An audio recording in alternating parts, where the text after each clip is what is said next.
Hi, everybody. So you're probably wondering, why is Cindy in front of a video? Why is she doing this, right? First of all, I hope that you're having an amazing day today, a blessed day. And yeah, so let me tell you why I'm sitting here in front of a video. Basically, I have to go back about 8 years to let you know how this started. 8 years ago, I was taking my very first women's Bible study at my church, and it was by Beth Moore, and it was called Breaking Free.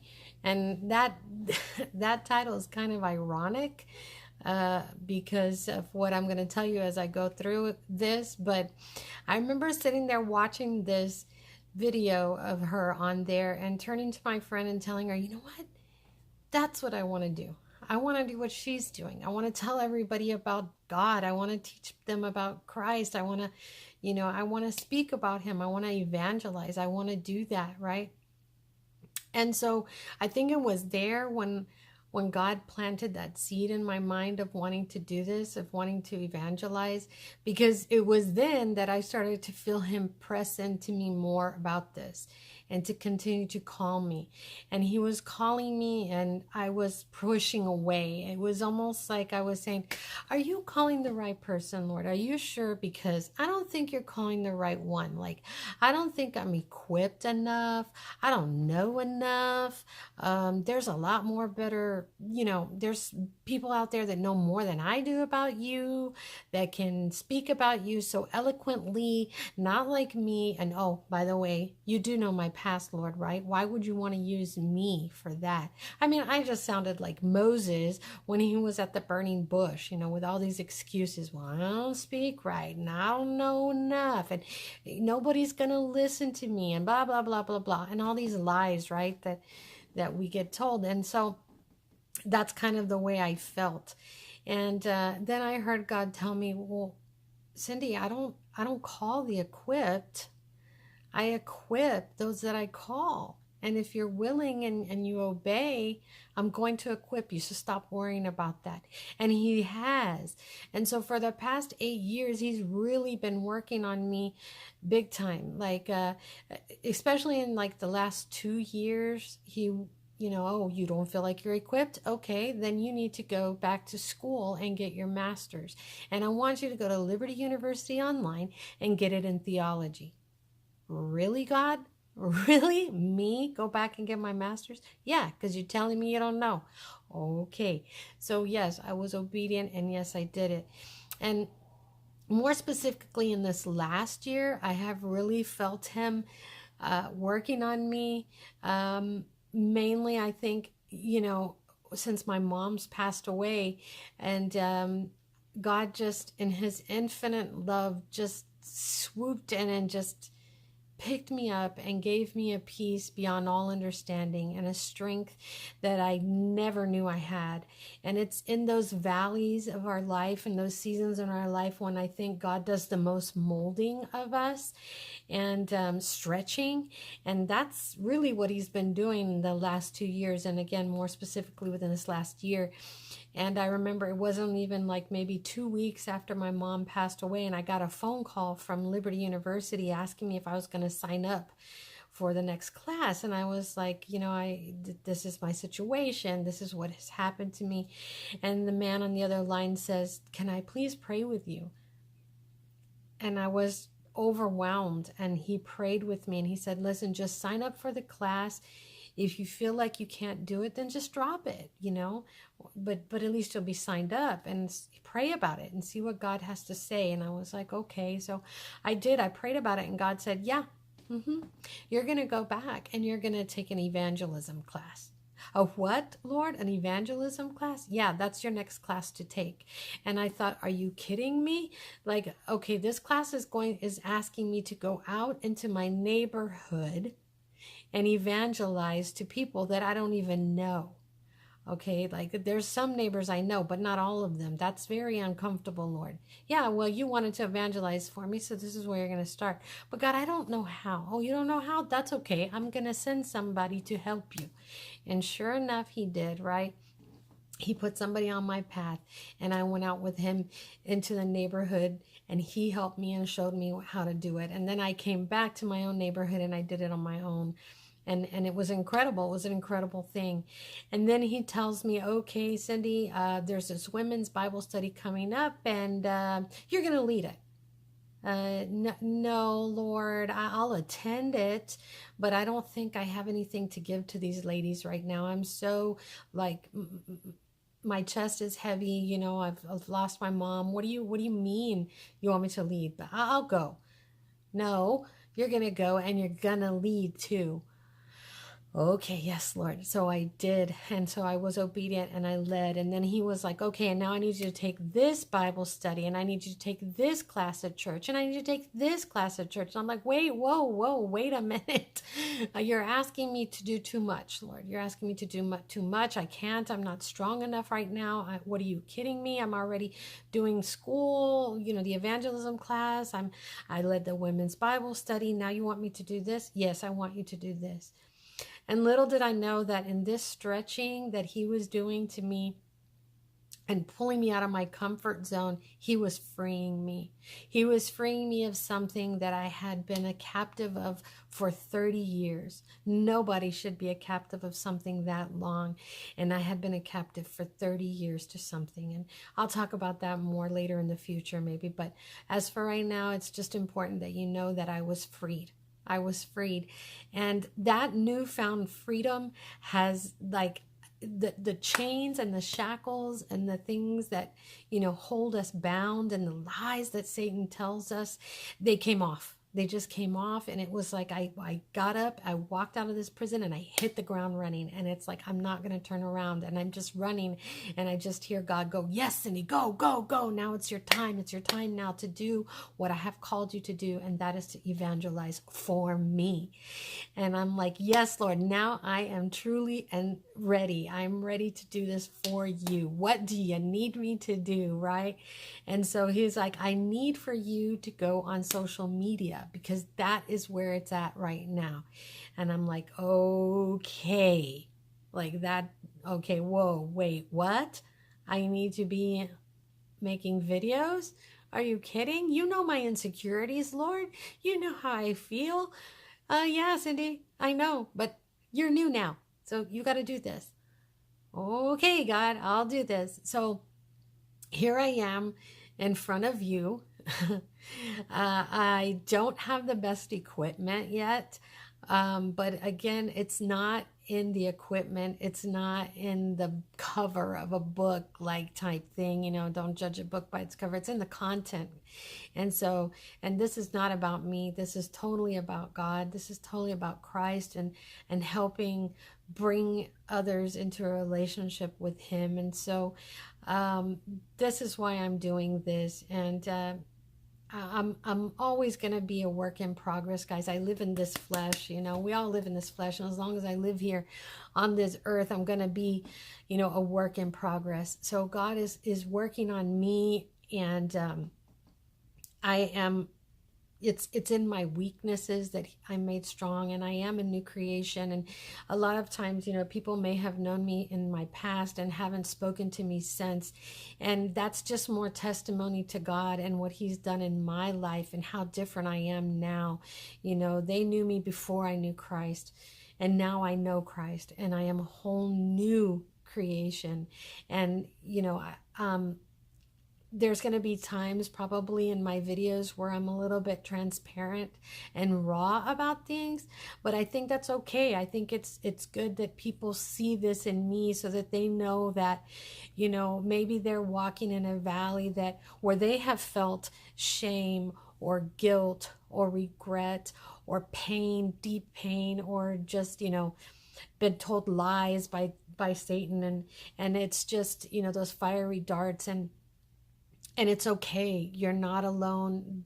You know, I was in it, you know, and I don't want you to be in it, and I don't want you to feel alone. You know, we go through things in life, and sometimes your stories need to be told so that we can help others to heal in whatever their pain is. And so I am doing these videos mainly as an encouragement for everyone. I'm going to be calling it Forever and a Day Ministries.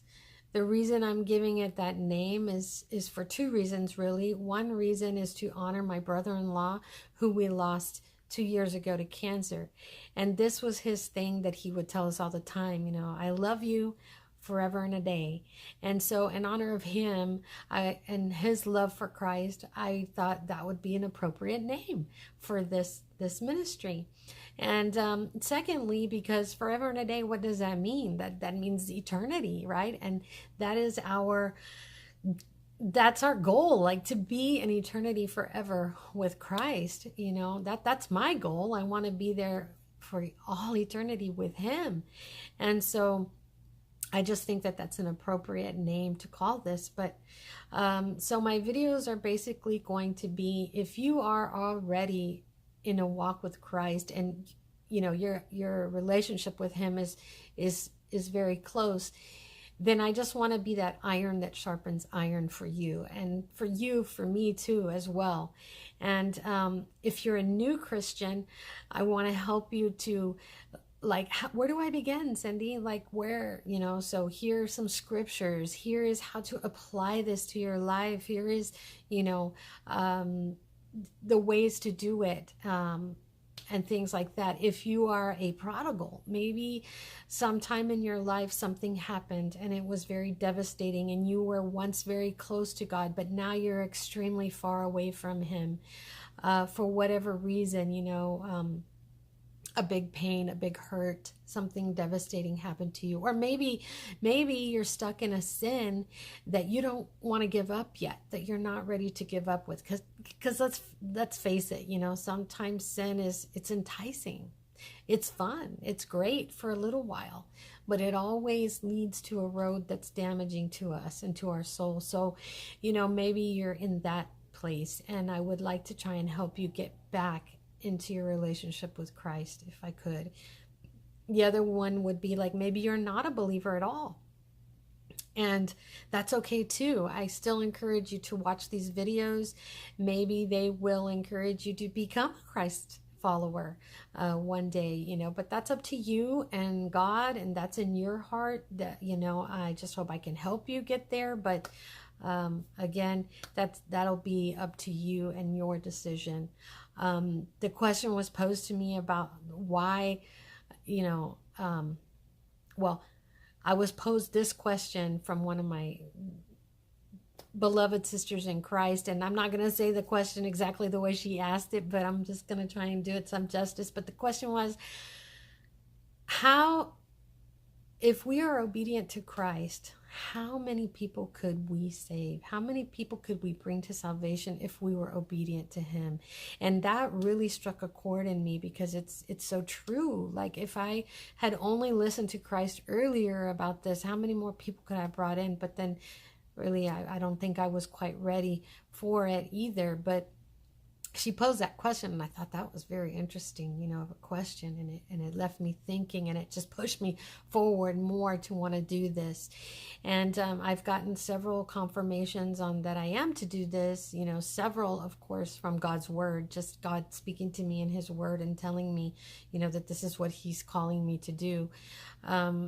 Second, I've had people, friends tell me, Cindy, you've got to do this. And one even told me, imagine if you did these videos and some of your past students who you've had in 5th grade when they were little, who are now adults or coming into adulthood, see these videos. Imagine the impact that you can have on their lives now, even more so than you did when they were your little ones in 5th grade.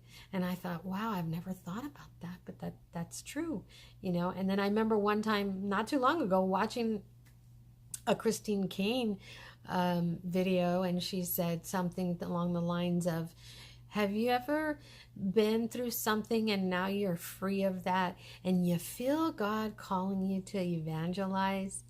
And if you do, social media would be the best place to do that. And I thought, I looked around my room and I was like, okay, Is she talking directly to me? Because it sounds like she's talking directly to me. And so I took it as that. Yeah, she's talking directly to me. Okay, I need to get on the ball already. So that's another thing that just kind of pushed me forward into doing this. And, I just want to put it out there to those of you that might be watching. I'm not a religious person. I think sometimes people get religion mixed up with Christianity. Religion would mean that I would have to follow some kind of man-made religious laws, and I don't, guys. I don't. I follow Christ only. The Bible is my go-to. I believe everything in the Bible is completely and absolutely true. No falsehood at all whatsoever in it. It is, again, like I said, my go-to. It is where I go for, when I need instruction, when I need comfort, when I need strength, when I need a word, when I need to pray for others. It is my source. It is, my livelihood right there. And so I am, a child of God. I am again, a Christ follower. So anything that I talk about, it's going to be Bible-based, coming straight from there. And speaking of which, sometimes I might, yes, these videos are for encouragement, but sometimes they may not feel as encouraging because with Jesus, not everything in his messages were all, rainbows and unicorns. All right. Sometimes he had some very tough messages that he had to give. And so I can't be one of those Christians that's just giving you the feel good messages, oh, it's just all fuzzy and rainbows and unicorns over here. I can't because Jesus wasn't like that. Right. So I can't be like that either. So there might be some times where it feels a little like, Cindy, that wasn't very encouraging at all, what you just said. And that's okay, because I just want you to know that, with Christ, there's no condemnation. Okay. There isn't. There is no condemnation in Christ Jesus. None whatsoever. Conviction. Yes. Conviction. Absolutely. If you're feeling like, hey, that wasn't very encouraging, it might be something that you might want to think about. And because I do that all the time when I hear our pastor preach and I'm like, oh, ugh. Or I see something or I read something, I'm like, oh, okay, yeah, I might want to revisit that in my own life, so it might not always be so encouraging, but just remember that it is absolutely 100% with love. Christ only convicts us out of love. So I just want to put that out there for you too. And again, I just want to thank you for listening. I hope you've stayed to the end. I'm not going to try and make my videos extremely long, but sometimes I tend to ramble, but that's just me. I'm just kind of out there sometimes. But again, it's with love, and I pray that you take this new journey with me. I am so out of my comfort zone right now. I'm feeling so so uncomfortable about this, but I know I'll get better with God's help. And again, just I'm so excited about it. And I can't wait to get started on these videos with you. And again, I just invite you to watch them, share them. Right now, you're going to be my only audience for now. I don't know where God is going to take this, but I'm ready to go along with the ride, and I hope you are too. And again, I love you. God bless you. May you have an amazing rest of the day. Bye.